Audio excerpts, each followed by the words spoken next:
Disculpen. Entonces, tenemos el curso de derecho pesquero, pero creo que preliminarmente a poder abarcar el derecho pesquero es importante conocer los fundamentos del derecho ambiental, de la gestión ambiental, dado que no se trata simplemente de aplicar normas, ¿no? En base a los reglamentos, ya sean estos de supervisión y fiscalización o los reglamentos de protección ambiental, en este caso en la actividad del sector pesquero, sino también se trata pues de aplicar, como lo dice el propio reglamento en temas de pesca, ¿no?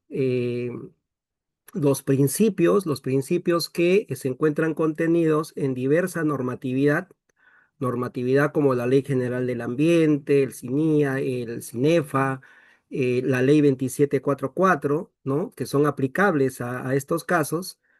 Entonces, he dividido, si bien es cierto, vamos a tocar tres temas, ¿no? Un primer tema referido a la gestión ambiental en pesca, el segundo referido a la gestión ambiental en pesca, pero relacionado a áreas naturales protegidas, y el tercero relacionado a los delitos ambientales, también en función a lo que es pesca.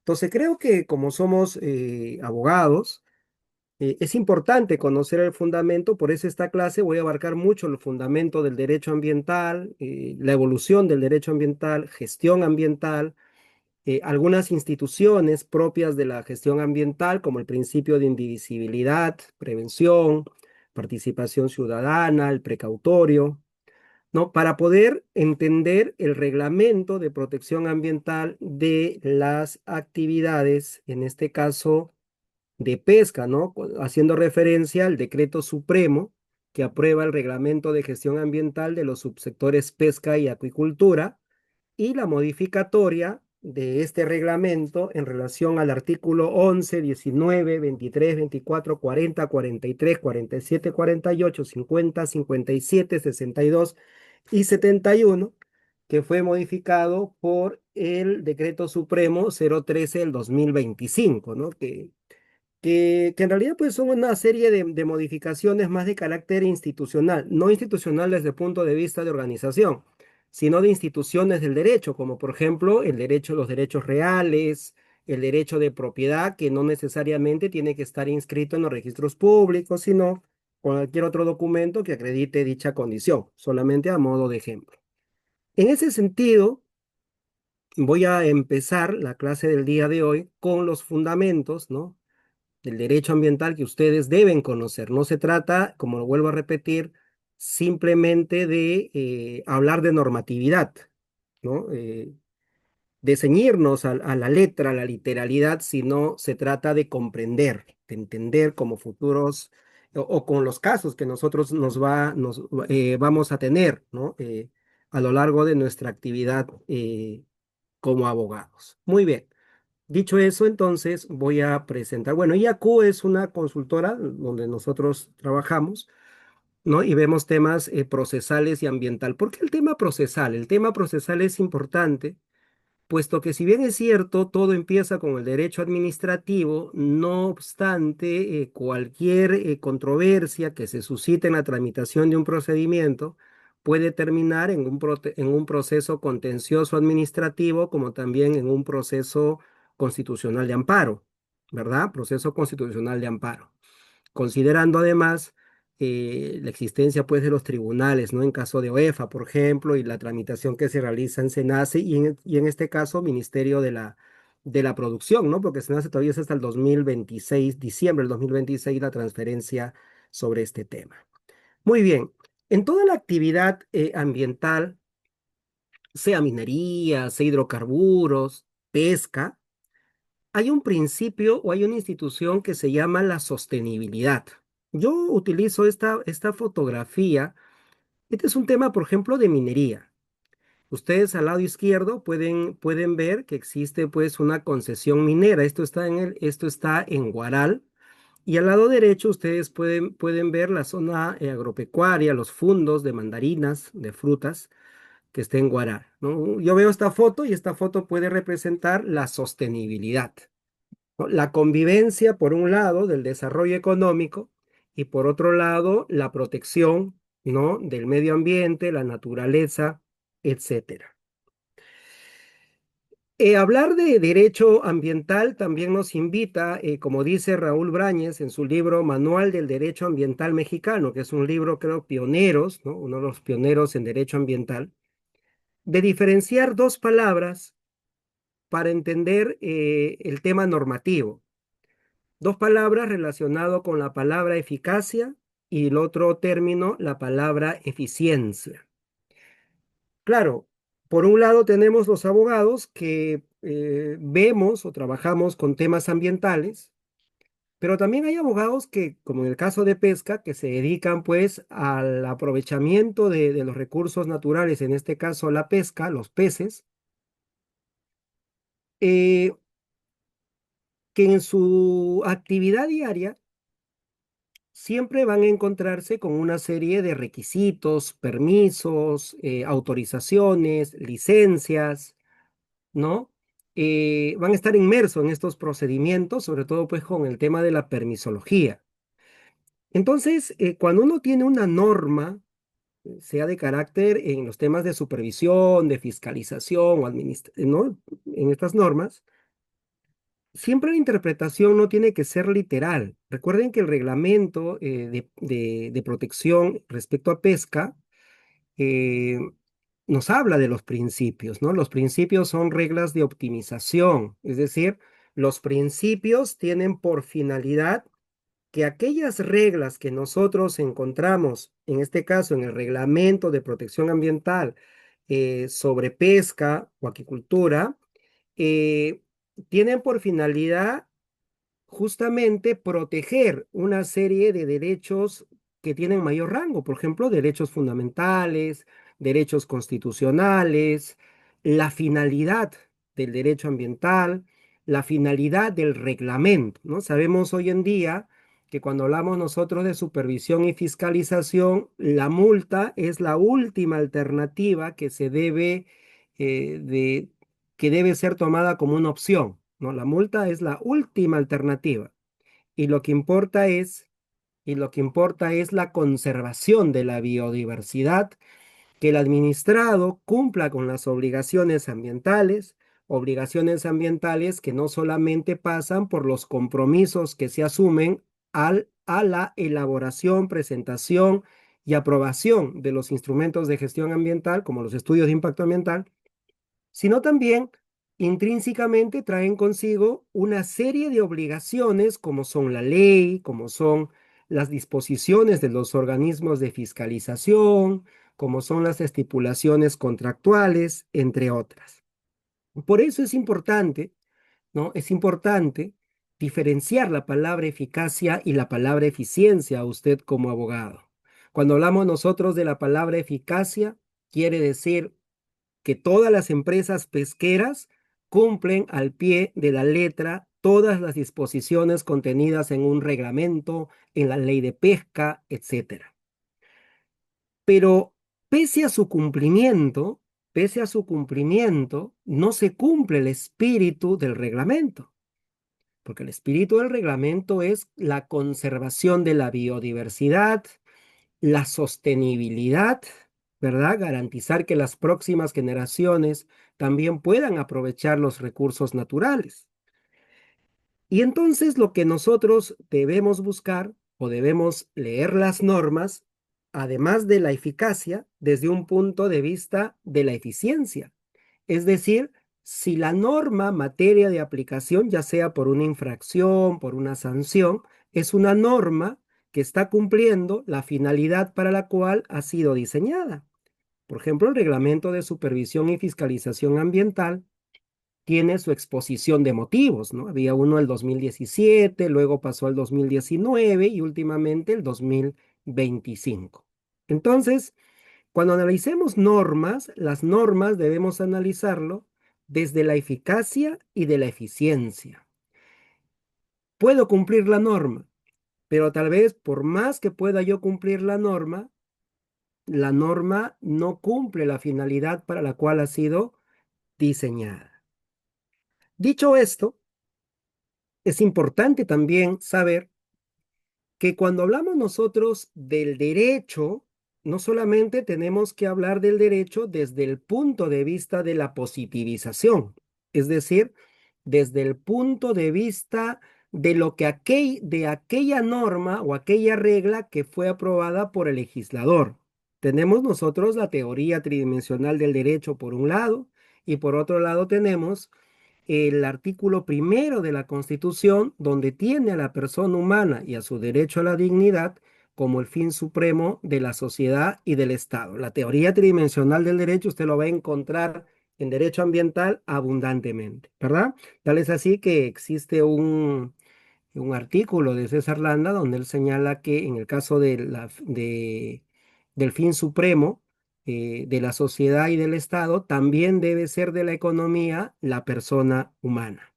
Entonces, cuando hablemos o interpretemos una norma, las normas no se deben interpretar desde el punto de vista de la positivización, sino que las normas se deben interpretar desde el punto de vista de los hechos que originaron la creación de una norma, ¿correcto? De los hechos que crearon la generación de una norma. Ejemplo, en las modificaciones de los estudios de impacto ambiental, ¿no? Los MIA, eh, usted no podía modificar un estudio de impacto ambiental, tenía que iniciar un proceso, ¿verdad? De modificación de ley A, pero luego apareció el informe técnico sustentatorio, ¿no? Los ITS, ¿verdad? Los ITS, que tienen aprobación automática por derecho positivo, pero eso obedeció a una finalidad en específico. Yantumala sacó una norma donde flexibilizó las modificatorias de los estudios de impacto ambiental si es que éstas pues no generaran un impacto significativo, impactos leves, no significativo, ¿no? Pero hicieron también abuso del derecho. Entonces, tengo que analizar la norma y tengo que analizar los hechos que generaron la creación de esa norma para luego poder aplicarlas. Y en su aplicabilidad tengo que considerar el ramillete de principios que tiene, por ejemplo, el Reglamento de Supervisión y Fiscalización Ambiental, los principios que señala el Reglamento sobre protección en temas de pesca. Entonces, debo tener en cuenta la teoría tridimensional del derecho. Cuando hablamos de derecho ambiental, hablamos por un lado la norma, ¿no? Siempre se utiliza este término, la norma dice, ¿qué dice tu norma, verdad? Pero las normas, eh, podríamos decir que son el núcleo, por un lado, de la política nacional del ambiente y también de los instrumentos de gestión ambiental.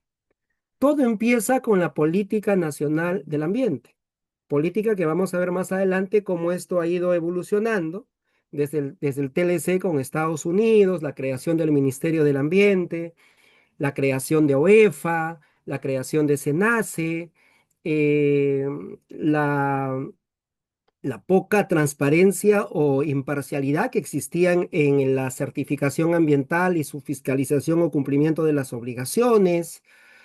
Entonces, todo nace de la política nacional ambiental. Política nacional que nos va a traer una serie de lineamientos, principalmente ceñidos a la sostenibilidad, los objetivos, conservación de la biodiversidad, las estrategias, las metas, los programas y los instrumentos de gestión ambiental como mecanismos para poder cumplir, en este caso, la política ambiental. Estos cuatro principios que vemos aquí en la pantalla, como la dignidad humana, la consolidación, la prevención, educación ambiental y sostenibilidad, son pilares de la política nacional del ambiente. Cuando nosotros hablamos de la dignidad humana, para efectos de la especialización de derecho ambiental, sabemos que toda persona tiene derecho a vivir en un ambiente sano, adecuado y equilibrado, pero tiene ese derecho siempre y cuando éste sea sostenible. Es decir, que yo debo satisfacer mi necesidad, pero sin hipotecar la satisfacción de las necesidades de las generaciones futuras. La política nacional del ambiente busca la educación ambiental, no solamente desde un punto de vista universitario, desde un punto de vista de especialización, como en este caso, sino también a la ciudadanía. Hay un proceso, ¿verdad?, de implementación de la sostenibilidad y de la protección ambiental que busca su consolidación.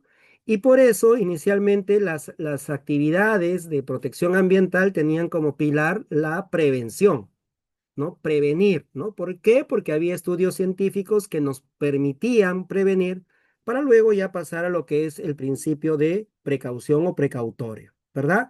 Es así que una vez que nosotros tenemos la política nacional del ambiente, aparece el Sistema Nacional de Gestión Ambiental, ¿correcto? Un Sistema Nacional de Gestión Ambiental que va a tener cinco sistemas, como ustedes seguramente bien lo saben, ¿verdad? El CEIA, el CINEFA, el Sistema Nacional de los Recursos Hídricos, el SINAMPE, el SINIA, ¿no? Entre estas instituciones, claro, existe el Ministerio del Ambiente y otras más. Pero ¿cuál es el fundamento de la evaluación ambiental y la certificación ambiental que van a ser pasibles de supervisión y fiscalización en su momento? ¿Cuáles son la fuente de las obligaciones ambientales? Cuando uno ve, por ejemplo, contratos, existe pues el incumplimiento de los contratos, existe la responsabilidad civil contractual y extracontractual cuando vemos temas de daño.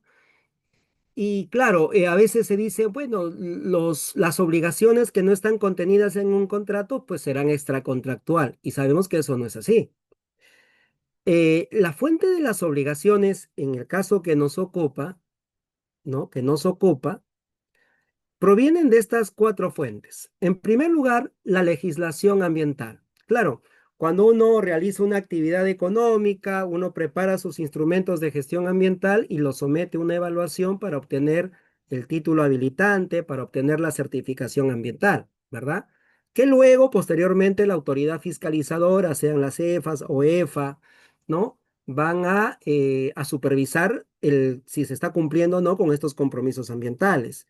Sin embargo, las fuentes de las obligaciones no hay que olvidar que no solamente se circunscribe a la existencia de un instrumento de gestión ambiental, sino también que este instrumento de gestión ambiental está regulado por la legislación ambiental, es decir, normas relacionadas con la protección ambiental y el aprovechamiento sostenible de los recursos naturales. Hay una ley de aprovechamiento de los recursos naturales, tenemos la Ley General del Ambiente, ¿no? Todas aquellas normas que importan obligaciones para el administrado. Asimismo, también van a formar parte del compromiso o de las obligaciones ambientales las disposiciones o mandatos que nos podrían dar las instituciones de fiscalización, llámese OEFA, las EFAS, gobiernos locales, la GORE, entre otros, ¿no? Y por último, los compromisos ambientales asumidos en los contratos de concesión. Ahí nace mis obligaciones. En pesca es igual. Yo puedo tener un instrumento de gestión ambiental, una ficha técnica, un estudio de impacto ambiental detallado, semidetallado, ¿no? Eh, pero las obligaciones que contienen esos instrumentos no son los únicos, sino que implícita o intrínsecamente estos instrumentos también contienen obligaciones que genera la ley, ¿no? Porque la ley regula estos instrumentos. Entonces, ¿cuál es el fundamento del derecho ambiental? Al alegre recuerdo que en paz descanse, la doctora en una clase decía, ¿qué es lo que busca el derecho ambiental? ¿No? ¿Por qué estudiamos nosotros derecho ambiental? Y uno decía, bueno, eh, evitar la contaminación, se busca mitigar, etcétera, etcétera, ¿verdad? Pero en realidad lo que busca el derecho ambiental es la conservación de la biodiversidad. Y por eso es importante entender qué es el derecho ambiental, qué implica estudiar derecho ambiental. No pasa por aprendernos de memoria normas, no pasa por ahí, pasa porque cuando usted entiende cuál es la finalidad del derecho ambiental, usted podrá advertir que los reglamentos de protección ambiental, sea de minería, en temas de hidrocarburo, en temas de electricidad, en temas de pesca, siguen un mismo patrón: conservación de la biodiversidad, se busca la sostenibilidad, ¿no? En base a los instrumentos de gestión ambiental.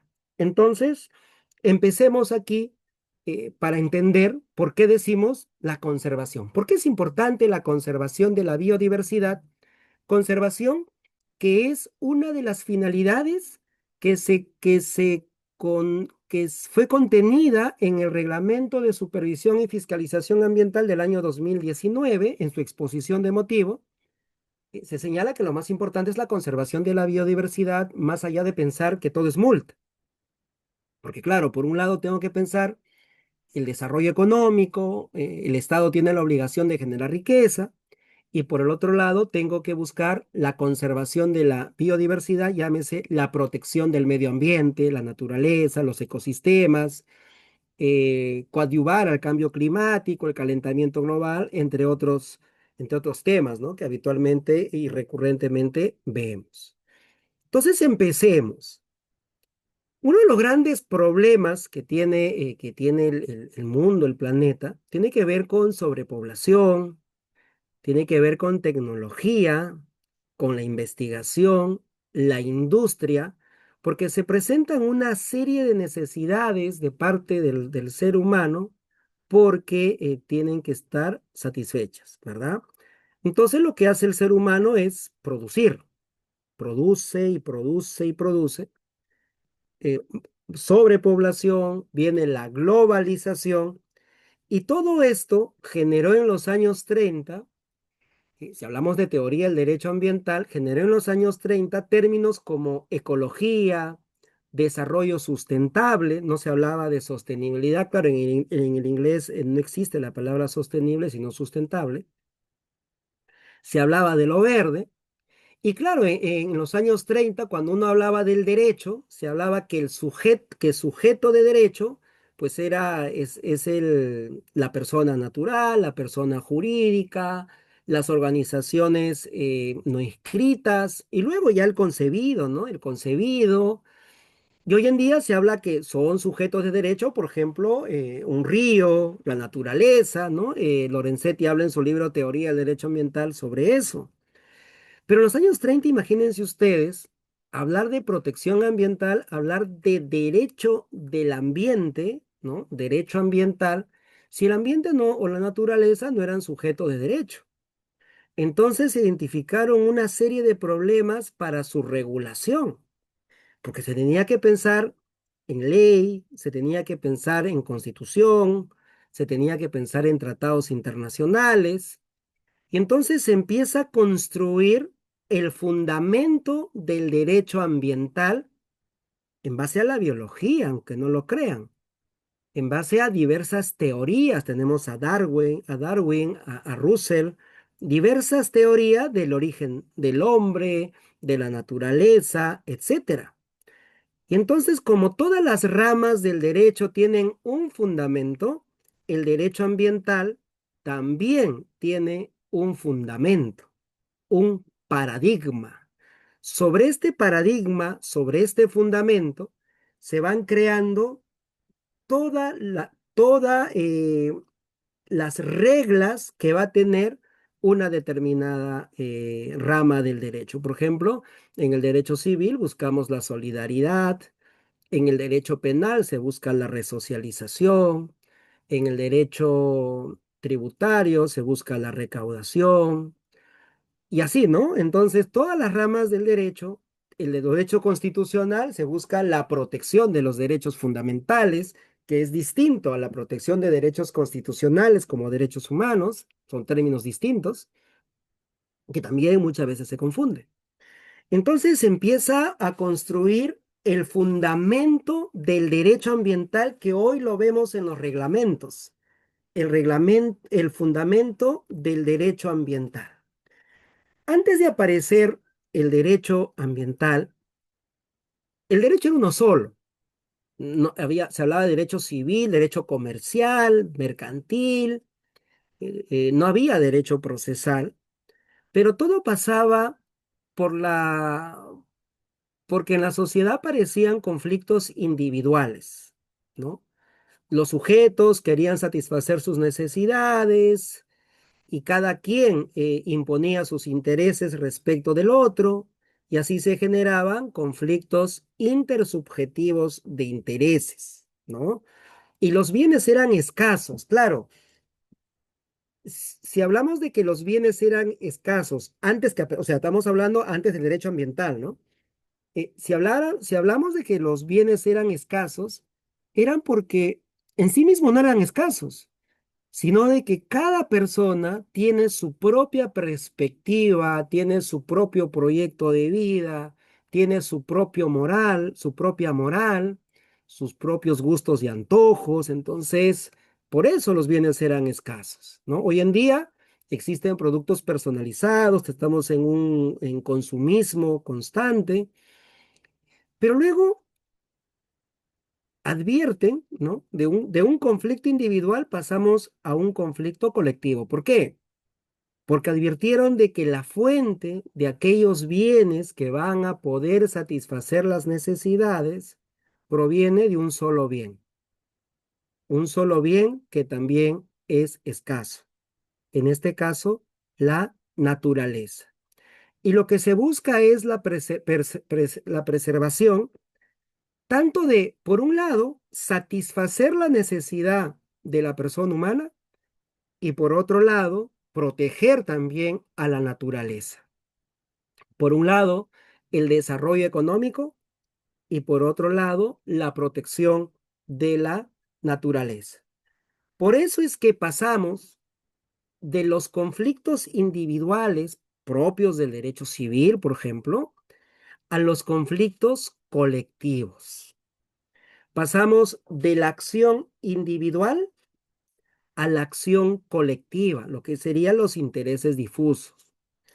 Y claro, en esta construcción del fundamento del derecho ambiental, se establece como un paradigma ambiental que la solución es limitar los derechos individuales respecto al consumo de bienes, porque se entiende que la actividad del hombre coloca a la naturaleza en una situación de peligro y que la naturaleza debe ser también considerada como un sujeto. Y es por eso que se establece el paradigma o el fundamento del derecho ambiental. Como lo dije hace un momento, ¿qué cosa es un paradigma? Un paradigma es un principio organizador.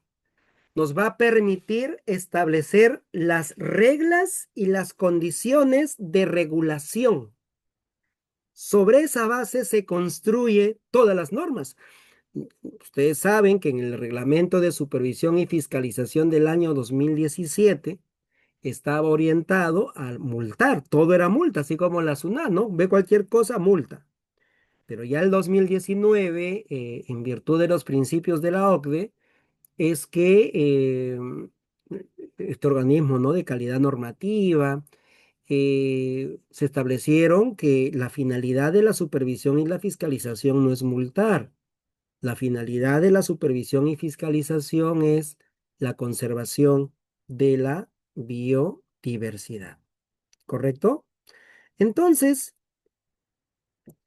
nosotros tenemos una diversidad de recursos naturales que el hombre necesita y que lo convierte en energía para poder satisfacer sus necesidades.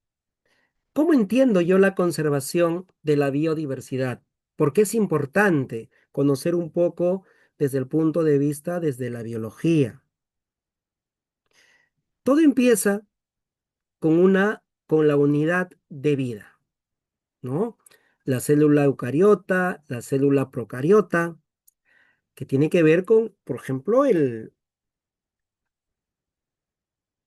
óvulo y el espermatozoide, no solamente en el ser humano, sino en las especies, ¿verdad? En todas las especies que tiene que ver con la generación de vida. Existen en el planeta 5 reinos de los seres vivos: las plantas, los hongos, los animales, las prototistas, que son organismos que no tienen tejido, las bacterias, ¿verdad? Cada una de estas especies cumple un rol en el planeta, cumple una finalidad dentro de la biodiversidad, dentro de la biosfera, dentro de todas las especies que existen. Como dice Javier Mayor, que fue mi profesor en la Universidad de Barcelona, decía que la biosfera, de hecho, es el conjunto de especies existentes en que cada una es un software maduro, único y repetible, capacidad para superar los problemas de pervivencia en el planeta. Hoy en día se siguen realizando investigaciones respecto a los animales, respecto a los vegetales, respecto a las plantas, los hongos, las bacterias. Sin embargo, si bien es cierto, existen estos 5 reinos, se ha producido o se produjo o se sigue produciendo un cambio climático. El cambio climático ha hecho que las especies poco a poco se vayan extinguiendo. Y cada una de estas especies tiene un hábitat específico, tiene su propio ecosistema. Que si bien es cierto, cada especie tiene su propio ecosistema, cada una de estos ecosistemas se relacionan entre ellas, ¿correcto? Y se relacionan dentro de los factores bióticos y los factores abióticos, que nosotros lo vemos cuando se elabora un instrumento de gestión ambiental, ¿no? En las metodologías de elaboración de los instrumentos, siempre se hace pues un inventario, ¿no? Un inventario de cuáles son los factores bióticos que se encuentran en el área de influencia directa, indirecta, y los factores abióticos como la temperatura, viento, tipo de suelo, entre otros, ¿verdad? Entonces, eh, el ecosistema va a tener condiciones, por ejemplo, el clima, el viento, el salitre, la humedad, va a tener recursos como el aire, el agua, los animales, pero también va a tener interacciones, va a haber una interacción entre todas las especies. Todas las especies cumplen un rol en el planeta, ¿correcto? Y entonces, dicho esto, en 1852 y 1859 aparece esta teoría, la teoría de la adaptación. Recuerden que cuando digo de que cada especie cumple un rol en el planeta, pues si una especie se extinguiera, el dinamismo de la naturaleza podría verse alterado, ¿correcto? Entonces, Russell con Darwin hablan de esta teoría de la adaptación donde dice que las especies se adaptan al entorno en el que viven, siempre que este entorno sea similar al anterior. Y la palabra adaptación no tiene valor de predicción, previsión o intención. Y nos dice, la especie debe estar allí o haber llegado por colonización o dispersión.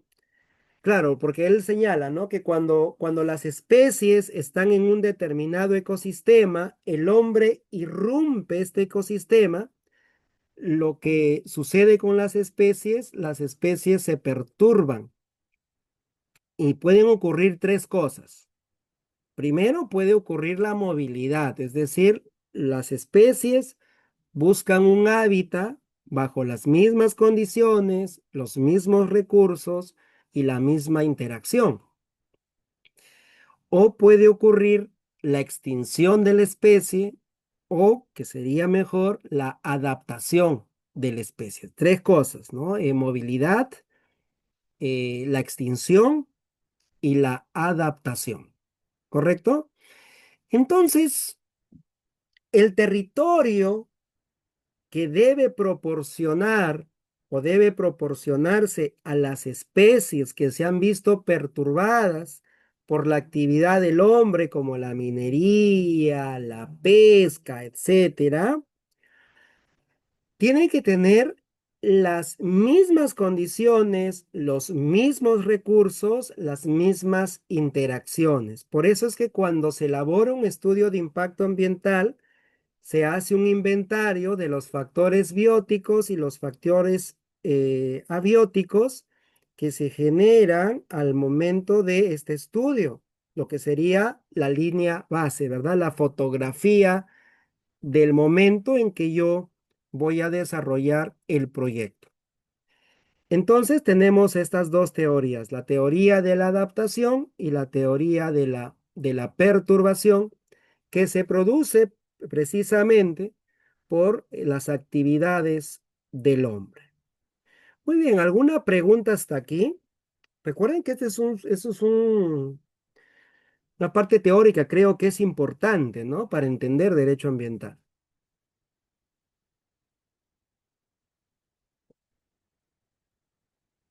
¿Alguna pregunta?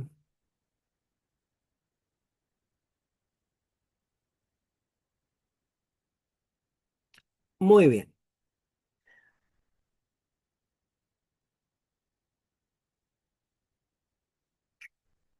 Y es por eso que Y es por eso es que cuando se elabora un estudio de impacto ambiental, pues existe pues el área social, el área económica, el área ecológica, se establece las áreas de influencia directa, indirecta, ¿no? El inventario de los factores bióticos y los factores abióticos. Muy bien, hasta aquí es la primera parte referente a lo que representa el fundamento del derecho ambiental. El fundamento es la conservación de la biodiversidad. Si yo tengo una norma que está lejos de la finalidad de la conservación de la biodiversidad, yo podría cuestionar esa norma, tanto en su creación como también en su aplicabilidad. ¿Correcto? Pero hablemos un poco de la evolución, ¿no? A ver, sí, a ver, al Castillo, creo.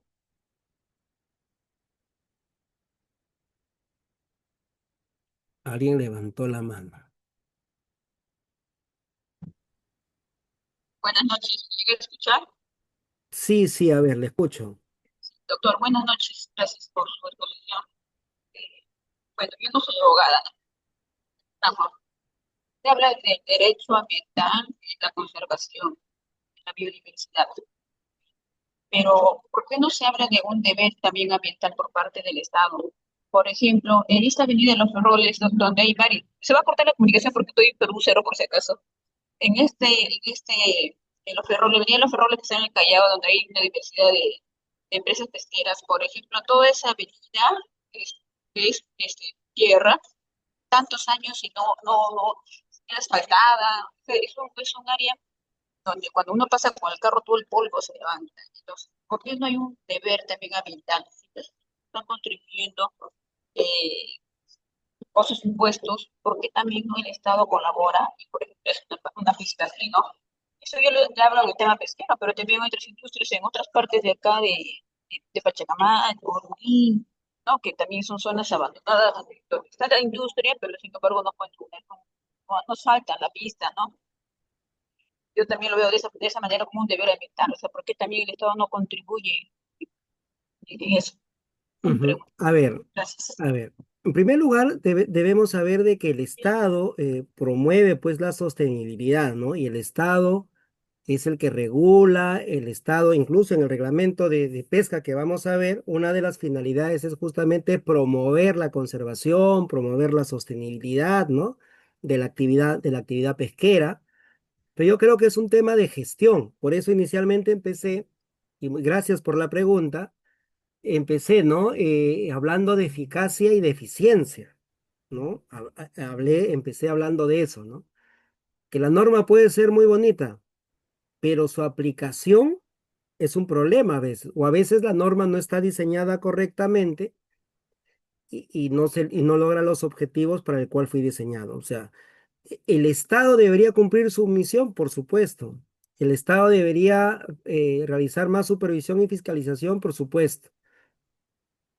A ver, aquí hay varias preguntitas. A ver, voy a Pero recuerden que el artículo primero del título preliminar de la Ley General del Ambiente nos habla de que eh, es un derecho, pero también es un deber que todos debemos participar en la gestión ambiental. O sea, no solamente es un derecho, sino también es un deber. Incluso es irrenunciable, ¿no? A ver, dice aquí, a ver. Entonces la pregunta es, a ver, vamos a ver, ¿debemos hacerlo a nuestro modo antrópico o debemos dejar al medio ambiente lo resuelva? La conservación es esperar que suceda. Como ingeniero no estoy muy de acuerdo. Allí se aplica el derecho de los comunes a quien, a ver, un ratito, sino que están que me siguen a ver. Qué interesante, a ver, el derecho a los comunes a quien le pertenece la pista. Sé que varias veces las empresas han dicho que resuelven ese problema, pero la municipalidad no encontró el modo para que las empresas, a ver, ¿dónde está acá? Para que las empresas lo hicieran. A ver, primero sobre el tema de la conservación. Vuelvo a repetir, cuando yo empecé, les hice ver esto que está aquí. Claro, yo les hago esta clase porque hay una serie de instituciones en el reglamento de pesca y sobre este tema vamos a hablar, ¿no? Mira, el tema de la conservación. ¿La naturaleza lo debe hacer sola? Eso es lo que me dices, ¿no? No, pues. A ver, aquí está. El hombre tiene obligaciones, ¿no? El hombre tiene obligaciones. Si nosotros aprovechamos los recursos naturales, siempre va a haber un impacto en la naturaleza. Lo que se busca es el equilibrio, lo que se busca es la sostenibilidad, ¿correcto? Por un lado, tengo el derecho de aprovechar los recursos naturales y por otro lado, tengo el deber de proteger los ecosistemas, el ambiente, la naturaleza. ¿Cómo puedo conciliar estas dos? Aprovecho y cuido, pues a través de la sostenibilidad. El principio de sostenibilidad nos dice que yo tengo el derecho de aprovechar los recursos naturales, pero lo tengo que hacer de manera sostenible, es decir, de manera razonable, de manera racional. Y para eso el Estado ha diseñado a través de su política nacional ambiental, que tiene como referente la política mundial ambiental, una serie de leyes, una serie de normas que nos invitan al aprovechamiento de los recursos naturales, pero también, interesante, ¿no? Eh, pero también cuidando el medio ambiente. Me dice, doctor, ¿cuál es la diferencia entre la conservación y el aprovechamiento sostenible? ¿Cuál es la base legal? A ver, la sostenibilidad es uno de los objetivos 2030. La sostenibilidad, llamado también el desarrollo sustentable, ¿no? Nace desde la cumbre de Río, ¿verdad? Pero principalmente esta la impulsa los objetivos 2030, ¿no? De desarrollo sostenible. Y claro, ¿cuál es la diferencia? A ver, ¿qué es lo que busca aquí me hablas de tres términos. Me hablas de conservación por un lado, aprovechamiento y también sostenibilidad. Empecemos por aprovechamiento. Yo tengo el derecho de aprovechar los recursos naturales, claro. El artículo 66 de la Constitución señala que los recursos naturales, sean renovables o no renovables, son patrimonio de la nación. ¿Y quiénes son la nación? Pues todos nosotros, ¿verdad? Porque nos vincula haber nacido en un mismo territorio. Pero el Estado los aprovecha y los da en concesión, ¿verdad? En concesión para su aprovechamiento, ¿correcto? Yo tengo el derecho de aprovechar el recurso natural, pero lo debo hacer de manera sostenible, es decir, la sostenibilidad, ¿qué es lo que busca? Busca la conservación de la biodiversidad. Busca que los ecosistemas perduren en el tiempo, que las especies perduren en el tiempo, que las especies sigan interactuando, que podamos conservar el dinamismo propio de la naturaleza. Conservar la biodiversidad implica mantener el statu quo de las especies, ¿correcto? Y el aprovechamiento sostenible, que si bien es cierto, puede traer un impacto, ¿verdad? Puede traer un impacto. Esto podría, esto tiene que hacerse en base a los instrumentos de gestión ambiental, ¿no? Los instrumentos de gestión ambiental tienen por finalidad, pues, prevenir, mitigar los impactos ambientales. Por eso existen la rehabilitación, readaptación de suelo, entre otros, ¿no? Muy bien. Ahora, sigamos entonces. Yo pensaba que estábamos puros abogados, pero también hay ingenieros, ¿no? Pero está bien la pregunta. Pero sí me están comprendiendo la idea, solamente quiero saber eso, ¿no? La idea del fundamento del derecho ambiental, ¿no? Pedro Sánchez, a ver, te escucho, Pedro. O te escucho, o puedes, no sé. Aló, ¿ahora sí me escucha? Hola, Pedro, ¿cómo estás? ¿Qué Buen- profesión tienes tú, abogado? Hola, buenas noches. ¿Qué tal? Soy biólogo. Ah, biólogo. Ah, ¿Qué tal? excelente. A ver, Sí, doctor. Usted nos va a gracias. ilustrar mejor que yo. A ver. No necesariamente, pero sí, primero agradecer a la clase. Los antecedentes es algo muy, muy bueno y lo aprecio porque no soy abogado. Antes de tocar el tema de conservación, sí quería pedirle si es que podría recomendar, así sea un listado de 5 o 6 libros o algunos links para poder nutrir estos antecedentes para los que no estamos muy abocados al tema. Claro que sí. Se lo voy a agradecer muchísimo.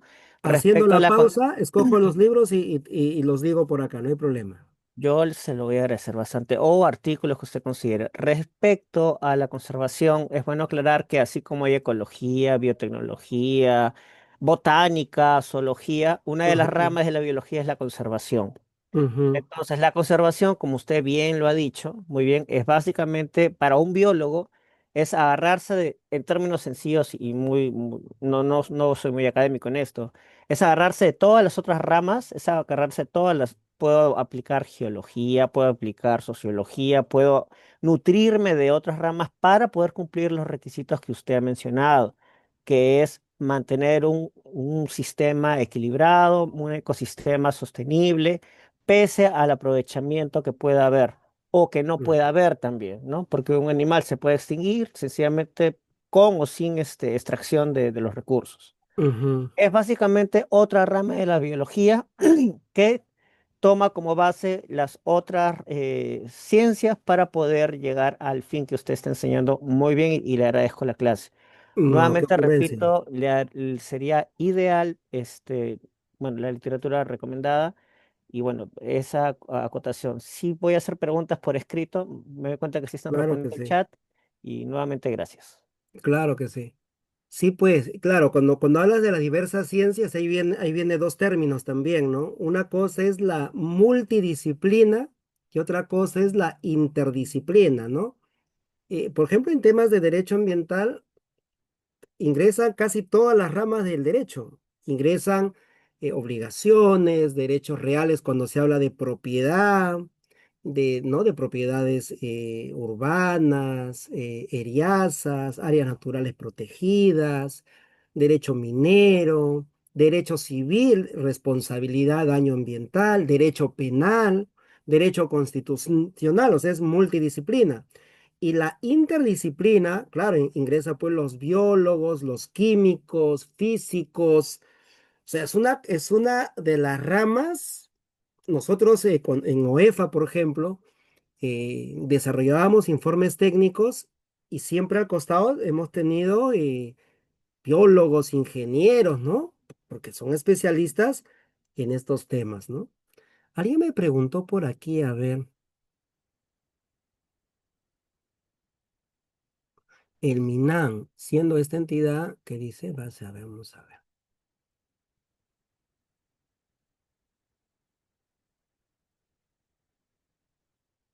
A ver, doctor, ¿qué opina del proyecto de ley que propone pasar al IMARPE, al MINAN,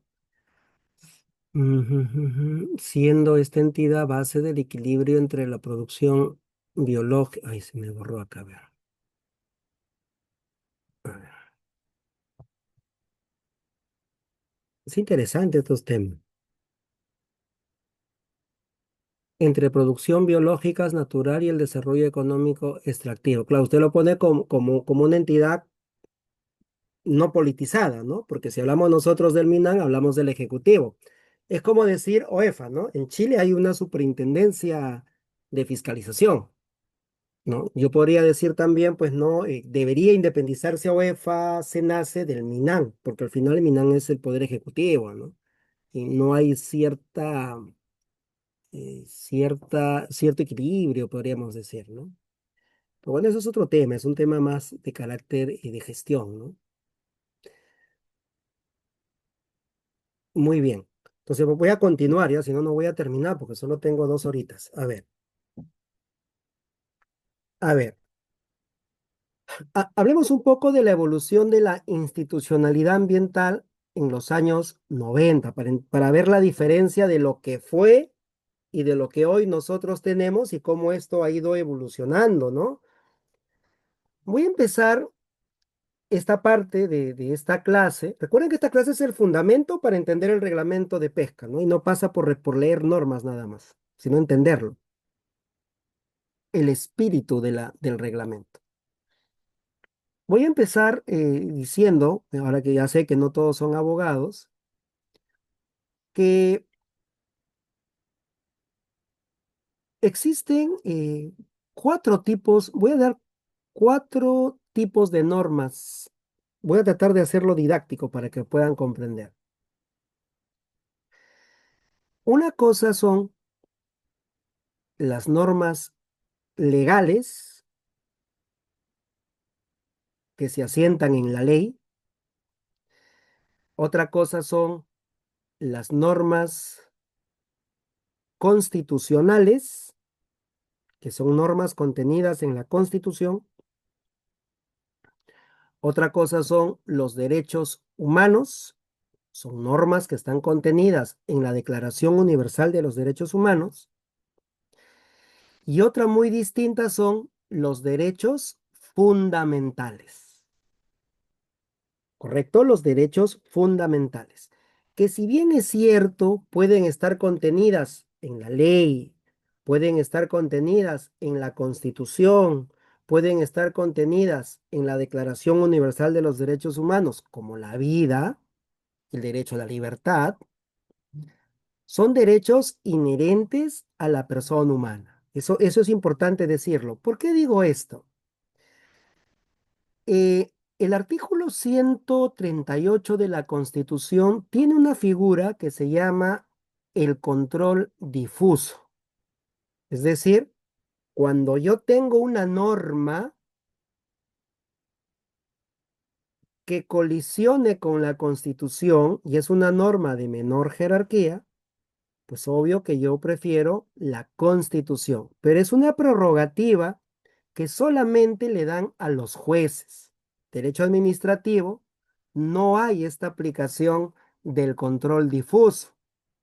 Sin embargo, si nosotros leemos la ley 2744, artículo 10, numeral 1, señala que los actos administrativos son nulos de pleno derecho. Hablo esto porque ha evolucionado mucho la institucionalidad ambiental en el Perú del 90 hasta la fecha. Se habla ya mucho de principios, de derechos fundamentales, ¿no? Como que se ha vuelto un poquito más flexible. Y, y entonces, el numeral 1 del artículo 10 de la ley 2744, Ley General del Derecho Administrativo, señala que los actos administrativos son nulos de pleno derecho cuando vulnera la Constitución. Es decir, la propia autoridad, cuando advierte que su acto administrativo aplicó de repente una norma, una ley, un reglamento, vulnera la Constitución, ese acto debe ser declarado nulo. Hablo esto porque hoy en día se aplican muchos principios, como lo dice el reglamento de pesca. ¿Cómo empieza el tema ambiental en el año 90? En el año 90, mediante el decreto legislativo 613, aparece el Código del Medio Ambiente. No me dejarán mentir los que nos dedicamos a esta materia, sea usted ingeniero, biólogo, químico, físico. La normatividad en tema ambiental es abundante, ¿verdad? Es abundante. Tenemos la Ley General del Ambiente, tenemos la ley sectorial por ejemplo, la ley General de Minería, de hidrocarburos, ¿no? Que son leyes orgánicas. La de hidrocarburos es ley orgánica, ¿no? Los reglamentos de supervisión y fiscalización, reglamento de procedimiento sancionador, reglamento de protección ambiental, y así, ¿no? Diversidad de normas, directrices, etcétera. Entonces, en el año 90 lo que se hace es se codifica y el código se llama Código del Medio Ambiente y los Recursos Naturales. La codificación, ¿qué cosa te da? La codificación te da orden, ¿cierto? Te da orden. Entonces aparece el Código del Medio Ambiente y los Recursos Naturales. Así se llamaba, Decreto Legislativo 613. Este código aparece porque existe una preocupación respecto de la energía y del sistema del medio ambiente, o sea, cómo el aprovechamiento de los recursos naturales se relaciona con el medio ambiente. Entonces aparecen derechos como el derecho a un ambiente sano, se toma en cuenta el Tratado de Estocolmo, se toma la participación ciudadana, el principio de prevención, el principio contaminador-pagador, quien contamina debe pagar, y aparece la regulación del estudio de impacto ambiental, el EIA. Entonces aparecen estos derechos. Hoy en día sabemos que el derecho a un ambiente sano lo tenemos en la Constitución, ¿no? El numeral 22 del artículo 2. Toda persona tiene derecho a vivir un ambiente sano, adecuado y equilibrado, ¿no? La participación ciudadana, hoy en día la participación ciudadana es un instrumento de gestión ambiental, es un requisito mal utilizado muchas veces porque muchas veces cumple un rol meramente de carácter procedimental y no se busca que verdaderamente la ciudadanía participe, ¿no? Para que pueda dar sus opiniones y sus aportes. Y el principio de prevención de prevención y el contaminador pagador, ¿no? Entonces, como ya había el Código del Medio Ambiente y Recursos Naturales, aparece el decreto legislativo 757, que es la ley marco para el crecimiento de la inversión privada. Es decir, por un lado, tenemos el decreto legislativo 613 que busca la protección del medio ambiente y por el otro lado tenemos el decreto legislativo 757, que es una ley que busca el crecimiento de la inversión privada. Sabemos que la Constitución señala que el Estado tiene la obligación de generar riqueza, ¿verdad? Que los ciudadanos puedan satisfacer sus necesidades. Entonces se presentan este escenario, un código y una ley de crecimiento de la inversión privada. El decreto legislativo 757, que es un decreto para incentivar la inversión privada, lo que hace es regula, norma y fiscaliza.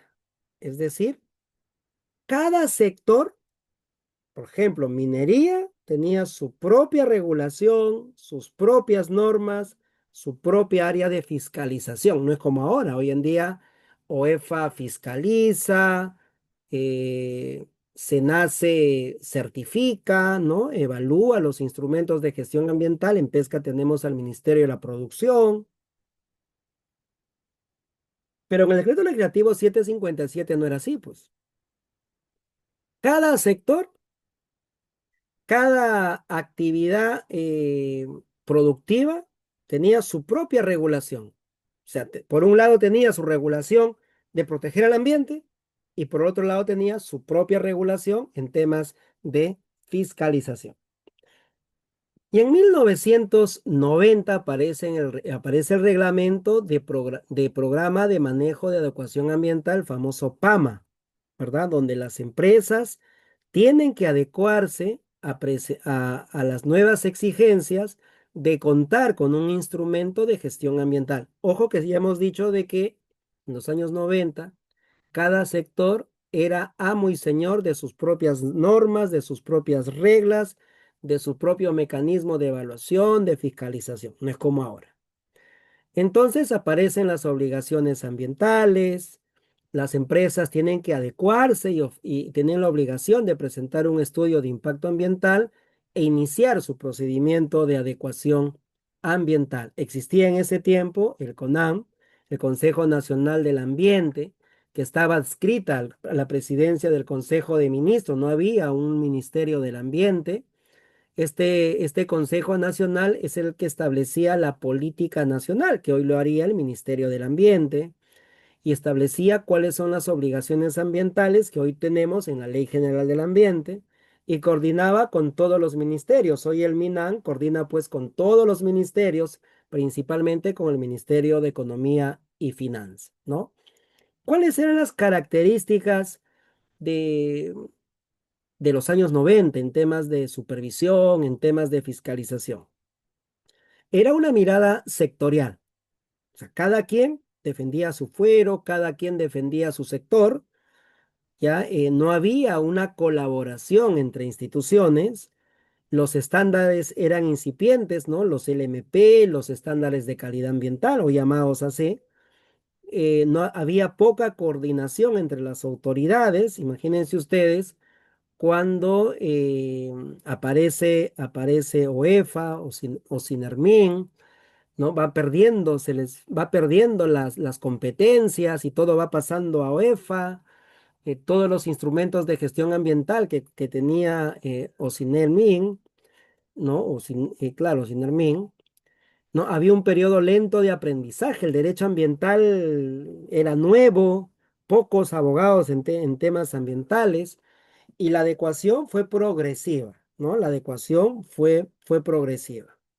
Entonces, por un lado, ya del 1990 al 2000, aparece ya la promoción de las inversiones. Había una débil supervisión en temas ambientales. Podríamos decir que el tema ambiental era meramente tangencial y procedimental, pero ya del 2001 al 2008 aparece el periodo de la consolidación, ¿no? Perú, recuerden que firma un tratado de libre comercio. Aparece la ley del Sistema Nacional de Evaluación de Impacto Ambiental, que obliga a que las empresas deben contar con un IGA, un instrumento de gestión ambiental, para el inicio de las actividades, ¿no? Inicio de obras, inicio de las actividades. Se busca que los procedimientos sean uniformes, garantizando el derecho a la igualdad, la real competencia, ¿verdad? Una competencia transparente entre empresas.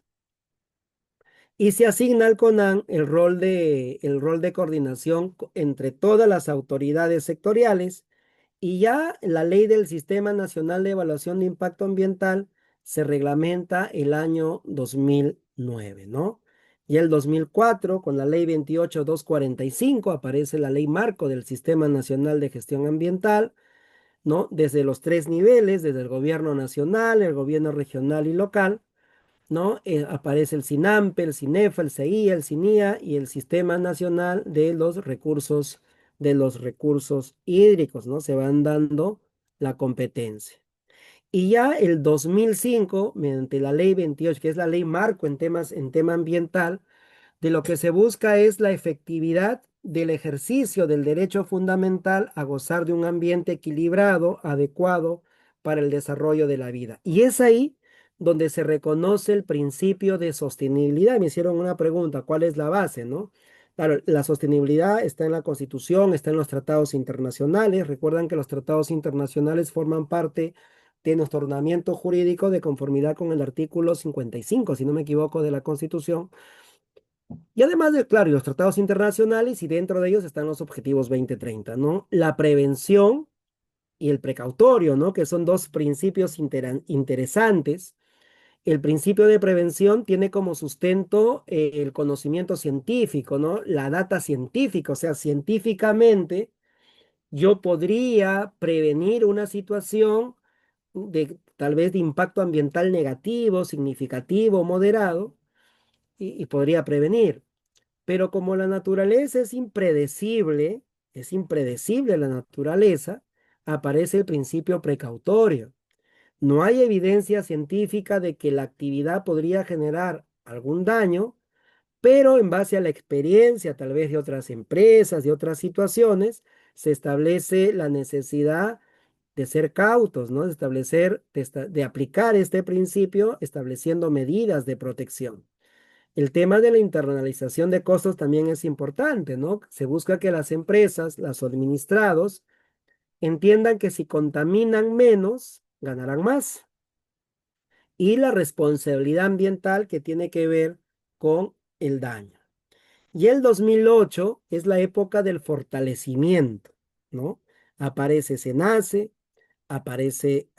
primero aparece OEFA, SENACE el 2012 y el 2008 aparece mediante el decreto legislativo 1023 el MINAN, ¿no? Que se va a encargar de la gestión pública, ¿verdad? En el marco de la legislación preparatoria del TLC, con Estados Unidos, nos obligan a tener un ministerio del ambiente, impulsa la reforma ambiental estructural, ¿no? Cambia totalmente el sistema, se crean órganos de evaluación y fiscalización ambiental, como es OEFA.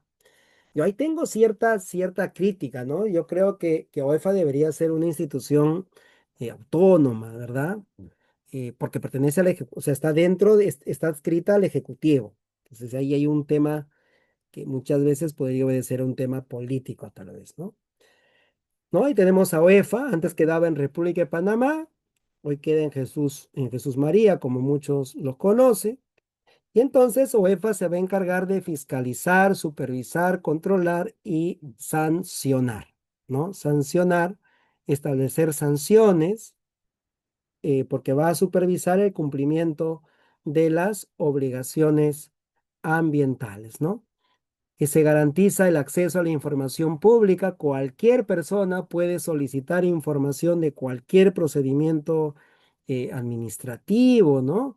La participación de la ciudadanía, el transporte de los residuos peligrosos, entre otras situaciones bueno, son de carácter general, ¿no? Que se van produciendo. Ya el 2012 aparece el Servicio Nacional de Certificación Ambiental, SENACE, que se va a encargar de revisar y aprobar los estudios de impacto ambiental, va a encargarse de la certificación ambiental, va a aprobar los instrumentos de gestión ambiental que se necesitan justamente para el inicio de obras o el inicio de actividades. Sin esta certificación, no hablaríamos pues del título, en este caso, del título habilitante, ¿no?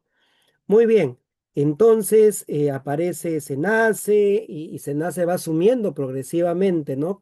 SENACE tiene hasta diciembre del 2026, ¿no? Para poder asumir la competencia incluso en pesca, ¿no? Entonces va asumiendo poco a poco competencia como minería, hidrocarburos, electricidad, transporte, la creación de una ventanilla única, un solo procedimiento para todos, garantizando el derecho a la igualdad, la correcta competencia entre las empresas, entre otras, ¿no? Agricultura, salud, vivienda, saneamiento. Lo que antes cada sector tenía su propio sistema de certificación, SENACE va a unificar todas las actividades que cuentan, ¿no? Acá tenemos al MINAN, que tiene adscritas, que son sus fortalezas, a OEFA y SENACE, ¿no? Aquí tenemos una línea de tiempo que lo acabo de decir, de 1990, el Código del Ambiente, la Ley Marco del Crecimiento el año 91, el 2001, la Ley Nacional de Evaluación de Impacto Ambiental, el 2004 la Ley Marco del Sistema Nacional de Gestión Ambiental, el 2005 Ley General del Ambiente, el 2008 el Decreto Legislativo 1013, el 2009 la Ley del Sistema Nacional de Fiscalización, el 2012 se crea SENACE, el 2015, perdón, la Ley de Promoción de las Inversiones para el Desarrollo Económico y Desarrollo Sostenible, una ley totalmente distinta al decreto legislativo que inició, ¿no? El marco de las inversiones, ¿no? Entonces, SENACE pues se encarga de la certificación ambiental, evalúa los instrumentos de gestión ambiental, los aprueba y si es aprobado, pues se pueden iniciar una serie de operaciones, ¿no? Se implementa la implementación de la ventanilla única de certificación ambiental. SENACE también solicita opinión técnica a las autoridades competentes, por ejemplo, cuando hay temas de áreas naturales protegidas, al CERNAN, temas de agua a lana, eh, temas tal vez de fiscalización, algún instrumento, a OEFA también, etc. Pide opiniones técnicas, ¿verdad? También administra el Registro Nacional de Consultoras Ambientales, que que ellas se encargan de elaborar pues estos instrumentos, que también asumen responsabilidad administrativa, penal, incluso civil, en temas de indemnizaciones. ¿No? Asumen responsabilidades en la elaboración. Porque recuerden, hay un gran tema en temas de instrumentos de gestión ambiental, que es la invisibilización. Es decir, no hay una correcta caracterización del área donde se va a realizar determinada actividad. A veces ocultan información y cuando se realiza la supervisión, ¿no? O sea, la supervisión, pues no guarda concordancia entre lo que se dijo en el instrumento y lo que existe en la realidad, ¿no? Entonces, la certificación ambiental es el instrumento previo que todo proyecto de inversión debe elaborar antes de ser ejecutado, ¿no? Dice, previniendo los impactos ambientales negativos significativos que podría generar. Es la hoja de ruta del proyecto donde están contenidos los requisitos y obligaciones del titular. Claro, recuerden que el estudio de impacto ambiental es un instrumento de gestión ambiental que va a tener un inventario de los factores bióticos y abióticos, pero además va a tener los planes, ya sean de monitoreo, planes de cierre, planes de contingencia, ¿no? Es la línea, va a tener el inventario, es la línea base que le va a permitir desarrollar un plan para poder mitigar los impactos negativos significativos que podría generar la ejecución de un proyecto, ¿no? Eso también lo vamos a ver en pesca, la clasificación de los proyectos de inversión, ¿no? De tres tipos de categoría, ¿no? De aquellos impactos ambientales negativos leves, no son trascendentales. Para estos, por ejemplo, en temas de minería se necesitaba el día, en temas de el impacto ambiental negativo moderado, que es el estudio del impacto semidetallado, y el detallado, que es un instrumento ya que encierra impactos ambientales negativos significativos. No hay que olvidar que el estudio de impacto detallado implica toda la concesión, todo el área completita, ¿no? En cambio, el estudio de impacto ambiental semidetallado se utiliza pues para modificaciones, ¿no?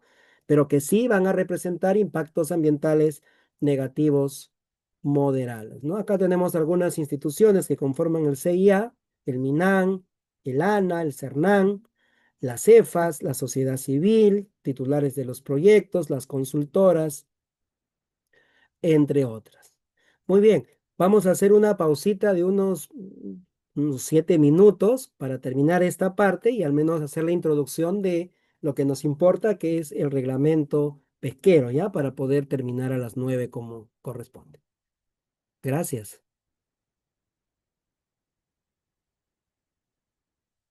Sí, estamos bien, estamos de acuerdo, sí.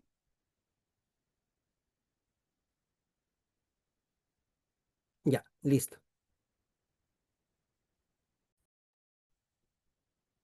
Listo. A ver, 2 minutitos más, ¿ya?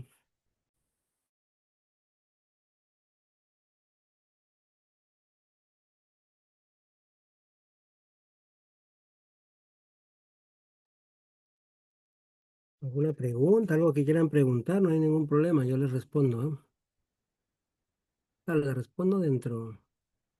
A ver, doctor, si un PAMA fue aprobado hace 10 años, pero hoy la norma actualizada dice que los titulares deben adecuarse a un plan ambiental detallado. Ese PAMA aprobado hace 10 años antes debe cambiarse a un plan. Recuerda que hay que diferenciar entre derecho privado y derecho público. Por un tema de interés público, obvio que sí tiene que adecuarse al plan ambiental detallado, ¿no?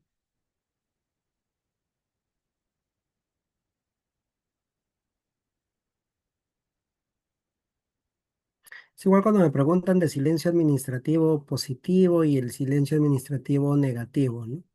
La diferencia es el interés público.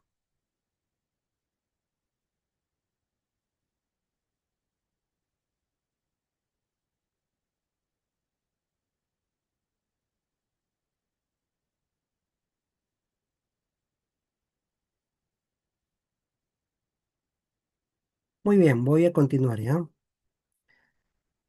Donde para terminar esta parte. Creo que estamos acá.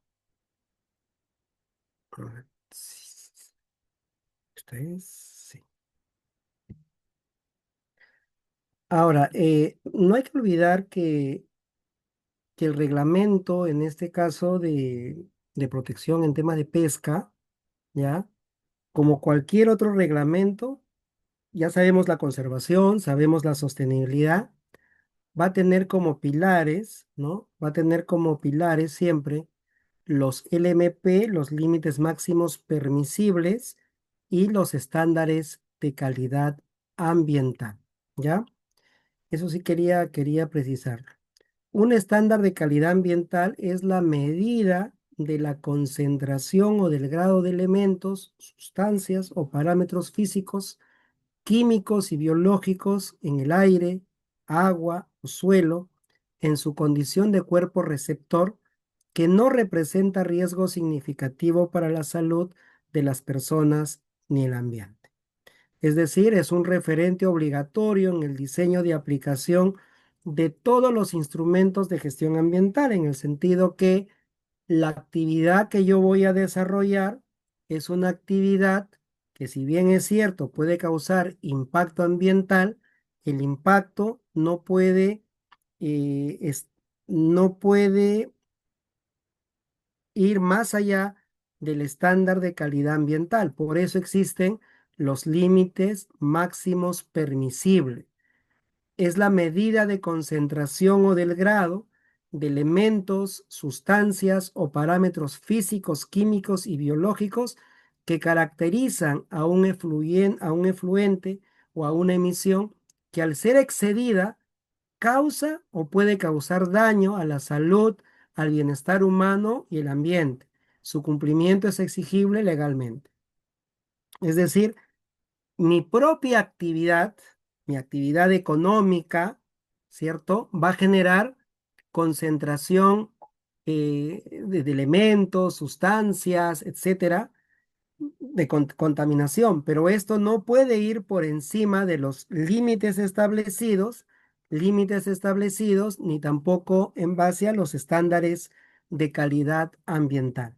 Y hay que diferenciar muy bien el estándar de calidad ambiental, hasta dónde el ser humano no puede verse afectado, y los límites máximos permisibles tiene que ver ya con la actividad, en este caso del hombre, hasta dónde podría, para utilizar el término, ¿no? Hasta dónde podría ser el impacto que cause.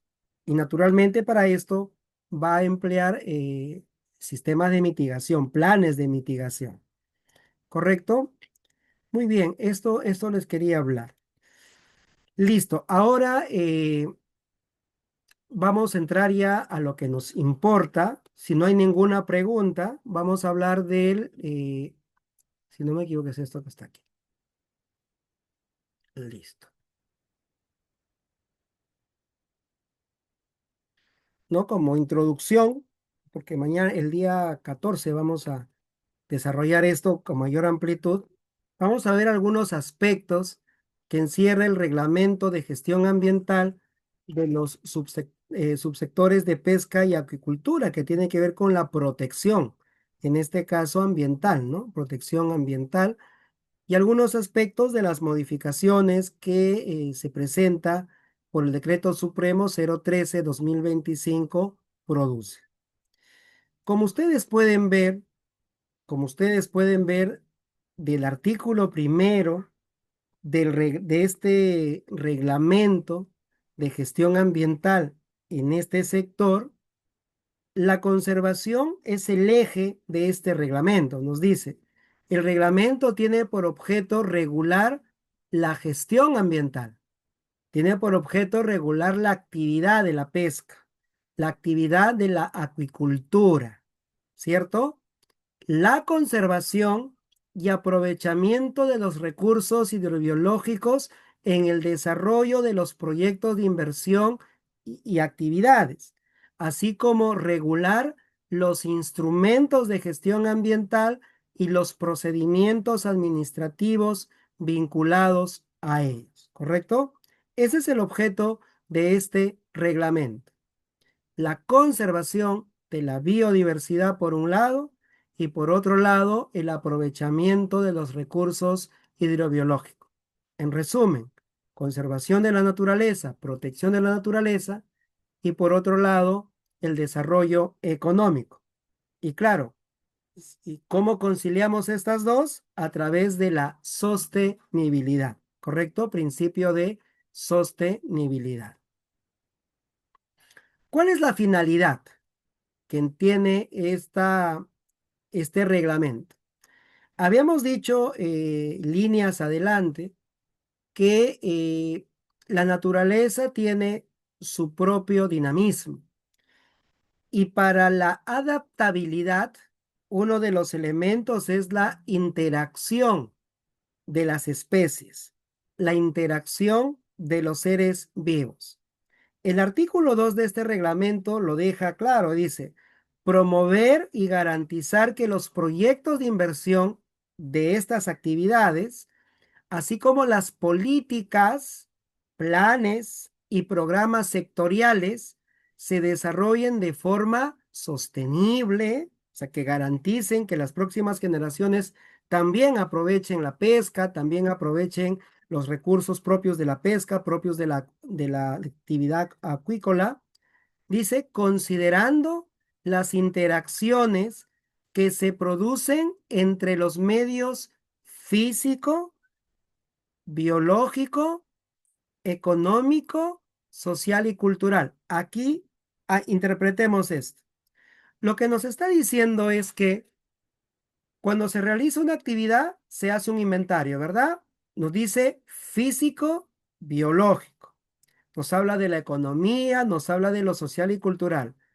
Por un lado, tenemos los factores bióticos y abióticos, y por otro lado, tenemos los tres elementos que importa para la sostenibilidad: la esfera social, la esfera ecológica y la esfera económica. Aspectos o variables que nosotros también lo encontramos en los estudios de impacto ambiental, ¿verdad? El estudio o el instrumento de gestión ambiental llamado IGA o los EIA, detallado, semidetallado o de otra índole, van a contener un inventario. Entonces, la finalidad de este reglamento nos dice es que se garantice que cuando se desarrolle el proyecto cuente con un instrumento y que este instrumento garantice estas dos columnas, ¿no? Factores bióticos y abióticos y las esferas de la sostenibilidad, porque solo de esa manera se va a poder lograr con la finalidad o con la garantía del derecho fundamental de vivir en un ambiente sano, adecuado y equilibrado. Por eso dice, a fin de dar lugar a una unidad en equilibrio ambientalmente sostenible en el tiempo, socialmente viable, contribuyendo con la conservación de la biodiversidad, así como salvaguardar el derecho de la persona de vivir en un ambiente equilibrado y adecuado. La finalidad es proteger este derecho fundamental. y solo en la medida que se tenga un instrumento de gestión ambiental que está regulado por este reglamento, se podrá lograr el equilibrio, se podrá lograr la sostenibilidad, se podrá lograr la finalidad del derecho ambiental, que es la conservación. ¿Correcto? Este reglamento, este reglamento se va a aplicar, nos dice, tiene alcance nacional. ¿Correcto? Y es de obligatorio cumplimiento, no solamente a las personas jurídicas, sino también a las personas naturales, personas jurídicas de cualquier índole, ¿no? Que tenga capital mixto entre privado y público, en los tres niveles de gobierno, nacional, regional, local, ¿no? Y también dice a los programas y proyectos especiales como organismos públicos adscritos que prevean elaborar políticas, planes o programas o ejecutar proyectos y otros servicios vinculados a este sector, así como a las personas naturales o jurídicas autorizadas para la elaboración de los instrumentos de gestión ambiental. Es decir, este reglamento no solamente está circunscrito a la elaboración misma de los instrumentos de gestión ambiental que regula, sino también a las políticas de gestión ambiental implementadas ya sea desde el gobierno central, nacional, o desde el gobierno regional o del gobierno también local. ¿Correcto?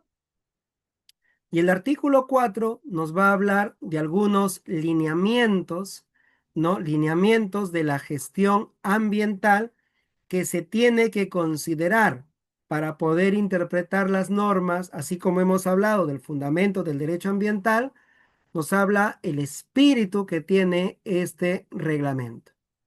Primero lo que nos está diciendo es promover. Lo que nos está diciendo es que el reglamento no debe ser visto como un obstáculo, como una exigencia desmedida en el desarrollo de estos proyectos. Por el contrario, lo que busca es promover el desarrollo de estas actividades, pero que estas actividades sean sostenibles en el tiempo. Porque recuerden que el Estado debe generar riqueza. Y la única manera de generar riqueza es conservando la biodiversidad por un lado y por otro lado el desarrollo económico en estas actividades. Por eso dice, en armonía con el ambiente y la conservación de la biodiversidad. Solo habrá crecimiento económico si se consideran estos dos aspectos. Hay que promover que la actividad de pesca, hay que promover que la actividad acuícola sea sostenible en el tiempo. Y para eso debemos conservar tanto el recurso marino, las fuentes de agua, entre otras. También nos habla de eficiencia. No nos dice eficacia, nos dice conducir con eficiencia los procesos de evaluación ambiental de los subsectores de pesca y acuicultura. Pregunta, a ver, le dejo al auditorio, pregunta. Acá habla de eficiencia, no dice eficacia. Eh, quiere que dice, ¿no? Dice que los procesos de evaluación, dice, los procesos de evaluación ambiental a través del correcto desarrollo, implementación de medidas destinadas a prevenir e evitar los impactos ambientales de aplicación de la jerarquía de mitigación, prevención, minimización, rehabilitación y eventualmente compensación ambiental. ¿Qué es lo que está buscando este reglamento? Está buscando que nosotros como empresa, como administrados, ¿nos limitemos simplemente a cumplir las reglas del reglamento o está buscando cumplir la finalidad del reglamento? Esto es importante cuando hay procedimientos administrativos sancionadores. Y les pongo un ejemplo. Una empresa, si hablamos un poco de minería, una empresa minera, ustedes saben que en temas de minería, en el tema de transporte, siempre pues la carretera, el camino es pues polvoriento. y se despierta pues un cúmulo de material particulado, ¿no? Material particulado que causa impacto. Entonces, en su instrumento de gestión ambiental, se había establecido de que la empresa minera iba a realizar regado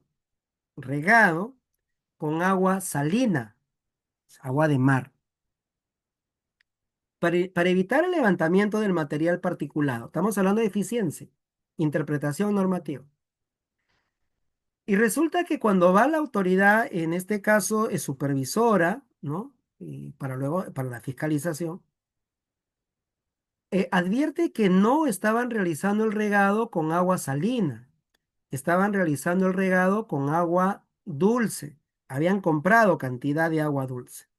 Y le preguntan a la empresa, ¿por qué razón usted está realizando el regado con agua dulce? Y la empresa dice, bueno, lo que sucede es que nosotros no hemos querido contaminar el medio ambiente, el suelo, la napa del suelo, y hemos preferido que sea agua dulce. ¿Y qué es lo que hizo la entidad supervisora? Dijo, bueno, no, usted se comprometió a realizar el regado con agua salina y en consecuencia la multa. ¿Qué piensan sobre este caso? Estamos hablando de eficiencia. Recuerden que la eficacia, nos decía Raúl Brañez, implica que todo el mundo cumple la norma. Pero por más que las normas por más que las normas sean acatadas, el problema persiste. Recuerden que las normas jurídicas que aparecen en la sociedad son normas que aparecen para resolver problemas, en este caso problemas de actividad económica, impacto ambiental, conservación de biodiversidad, los ecosistemas, sostenibilidad, cambio climático, calentamiento global, etcétera.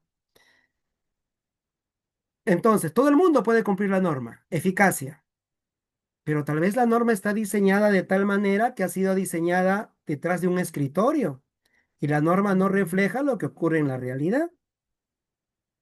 Entonces, aquí el reglamento dice conducir con eficiencia los procesos, no dice los procesos de evaluación ambiental de los subsectores pesca y tal, a través del correcto desarrollo de la implementación de las medidas. Es decir, ¿para qué establezco una medida de prevención, una medida de minimización, rehabilitación? ¿Qué es lo que estoy buscando?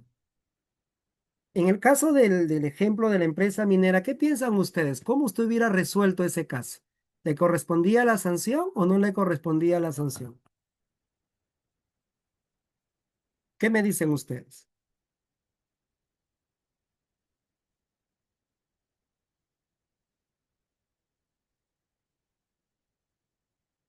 Cumplir las reglas del reglamento.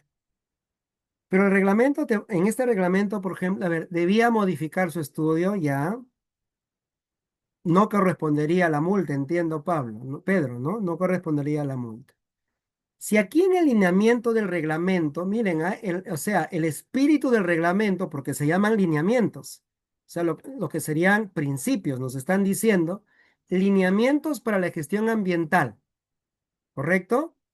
Nos dice promoción, dice conducir con eficiencia, o sea, lo que busca el reglamento es la eficiencia, que cumpla la finalidad para la cual ha sido diseñado el reglamento.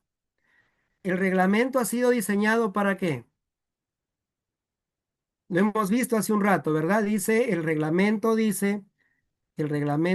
interesante estos temitas. El reglamento dice, ¿qué dice? Tiene por objeto regular la gestión ambiental, dice, por un lado, la conservación y el aprovechamiento de los recursos naturales, contribuyendo con la conservación de la biodiversidad. Por eso en el ejemplo que yo les pongo, ¿acaso el haber realizado el regado con agua dulce causaba algún impacto negativo, algún impacto trascendental? Solo porque en su instrumento dijo A. Ese es un tema en discusión. Hay muchas sanciones en el tribunal de OEFA donde el administrado ha cumplido con subsanar. Ha subsanado oportunamente, levantó voluntariamente de repente una observación que se le hizo en campo. ¿no? Y al final salieron librados. Entonces, lo que quiero decir es que para interpretar todo el reglamento que lo vamos a ver, porque vamos a hablar de áreas naturales protegidas, tenemos que analizar estos lineamientos. O sea, la norma busca la promoción. Si yo soy una empresa y me están imponiendo una sanción, de repente por un tema de falta de trazabilidad, por ejemplo, puede haber un tema de falta de trazabilidad. No hay correspondencia entre lo que compré, lo que tengo, etcétera. De repente compré por tonelada y yo no voy a contar, pues, los productos hidrobiológicos uno por uno, ¿no? Entonces yo podría argumentar un momentito, el reglamento promueve el desarrollo de mi actividad pesquera, o sea, el tema económico.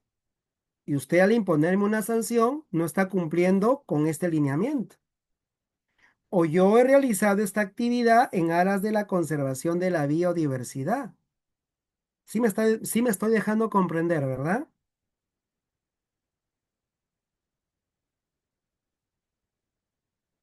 Una cosa son las reglas, que lo vamos a ver más adelante uno por uno, y otra muy distinta son los lineamientos, las que nos orientan de cómo debemos interpretar las normas de este reglamento.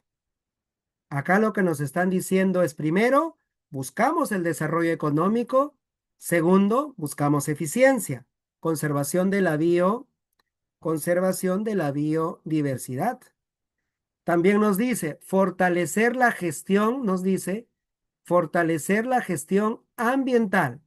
Dice, a través de medidas de prevención, buenas prácticas ambientales, producción más limpia, ecoeficiencia, mitigación, adaptación, entre otros, entre cambio climático, entre otros. Promover la gestión ambiental transsectorial y descentralizada de los subsectores de pesca, el principio de interacción, de colaboración entre las instituciones, fortalecer la capacidad institucional, así como el establecimiento de mecanismos de participación del sector privado, la sociedad civil organizada y la población. Analicemos el punto uno por uno, analicemos. Dice, fortalecer la gestión ambiental. ¿De qué forma yo puedo fortalecer la gestión ambiental? A ver, alguien ha escrito por acá. A ver.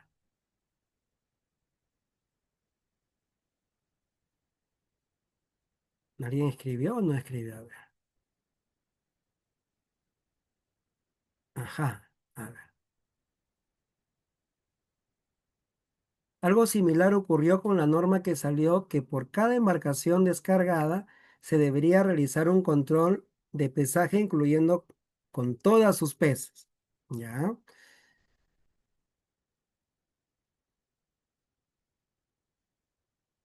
Pasa que estoy aquí, a ver. Y acá dice, entiendo que un proceso eficiente usa lo necesario para cumplir la meta, mientras que en un proceso eficaz puede usar más de lo necesario sin optimizar más. Claro, es que eso es claro. Este término, hoy te respondo lo anterior, ¿ya? Este término de eficacia y eficiencia lo podemos hablar desde el punto de vista de productividad, pero desde el punto de vista normativo, el legislador, en este caso en materia ambiental, cuando elabora una norma, ¿para qué elabora una norma? ¿Para qué establece reglas de conducta? El legislador establece reglas de conducta para resolver los conflictos que se producen en la sociedad. Por ejemplo, la pesca indiscriminada, ¿verdad? La pesca de especies en veda, eh, pesca de arrastre, etcétera, ¿no? Tráfico de especies, etcétera. Estos son conflictos que ocurren en la sociedad. Entonces, ¿qué es lo que hace el legislador? El legislador tiene que salir al campo a ver la realidad. Y en virtud de esa realidad, lo que hace el legislador es empieza a describir la conducta y establecer reglas a esa conducta, ¿correcto? Pero el legislador puede tener sesgos, puede tener prejuicios, puede tener poca especialización, sobre todo en temas ambientales. Pero así se creó la norma, así fue creada la norma, ¿correcto? Y entonces todo el mundo acata la norma. Eso se llama, según Raúl Brañez, eficacia. Pero por más que todo el mundo aplique la norma, el problema subsiste. Es decir, cuando la norma no resuelve el problema para la cual fue creada, quiere decir que es una norma que no es eficiente. Y aquí cuando nos dice el lineamiento para aplicar el reglamento de pesca en esta actividad pesquera, nos dice conducir con eficiencia los procesos. ¿Cómo yo conduzco con eficiencia los procesos? ¿Cuál es la finalidad de este reglamento? La conservación de la biodiversidad, la conservación de los recursos hidrobiológicos, que no exista una pesca indiscriminada, que se plantee una actividad económica sostenible en el tiempo, que perdure en el tiempo. Entonces, eso es eficiencia. Eso es lo que está buscando, por eso establece como lineamiento. Por eso cuando se interpretan las normas hay que interpretarlas también desde el espíritu que tiene la norma. ¿Correcto? Por ejemplo, tuve un caso de proceso contencioso administrativo por la adquisición de productos fiscalizados, químicos fiscalizados, ¿correcto? Esta era una empresa de natación que todos los años, en el mes de diciembre, enero y febrero, quincena de marzo, adquieren cloro. Y el cloro es un producto fiscalizado, ¿correcto? Hay que declararlo. Y resulta que la empresa no había realizado esta declaración, ¿correcto? No había realizado esta declaración. Le llegó una multa de 390.000 por el Ministerio de la Producción, 390.000 soles, porque muchos años no había declarado, ¿correcto? A nivel administrativo pierde en primera instancia, segunda instancia, 2-0, se van a un contencioso administrativo y en primera instancia también pierde. El juez dice, no, pero la norma es clara.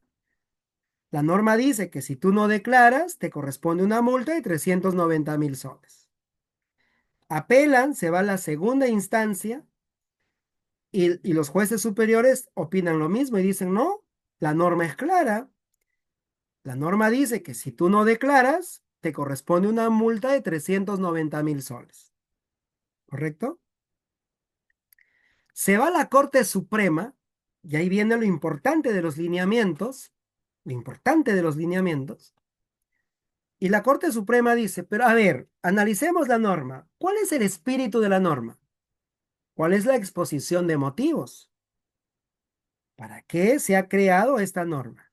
Y resulta que en la exposición de motivos, esta norma había sido creada para luchar contra el narcotráfico y los grupos terroristas. Gente que se dedica a la adquisición de estos productos para elaborar pasta básica de cocaína, entre otras cosas. Entonces la Corte Suprema dijo, la Academia de Natación es una organización criminal, es una organización dedicada al narcotráfico. Pues no, pues la norma no resulta aplicable a esta institución y declararon nula la multa. Sí me estoy dejando comprender, ¿verdad? Porque esto es un curso, es una clase. No se trata de repetir las normas porque la vemos en la pantalla. Se trata de interpretar las normas, de cómo se debe aplicar para nosotros ejercer con mayor rigor nuestro trabajo. Recuerden que los procedimientos administrativos muchas veces van a terminar en el Poder Judicial, a través del proceso contencioso administrativo o también el proceso de amparo. No basta simplemente con la regla. Muy bien, nos vamos a quedar hasta aquí. Espero que la clase del día de hoy haya sido provechoso. La clase ha sido intencional desarrollarla así para poder analizar punto por punto de una serie de temas interesantes que tiene el procedimiento sobre el reglamento de este sector de pesca. Muy bien. Muchas gracias. Nos vemos el día 14, ¿no? Día de los Enamorados. Vamos a hacer clases, ¿ya? Muchas gracias, muy amable. Cualquier pregunta estoy a su disposición. Muchas gracias. Un abrazo. Cuídense.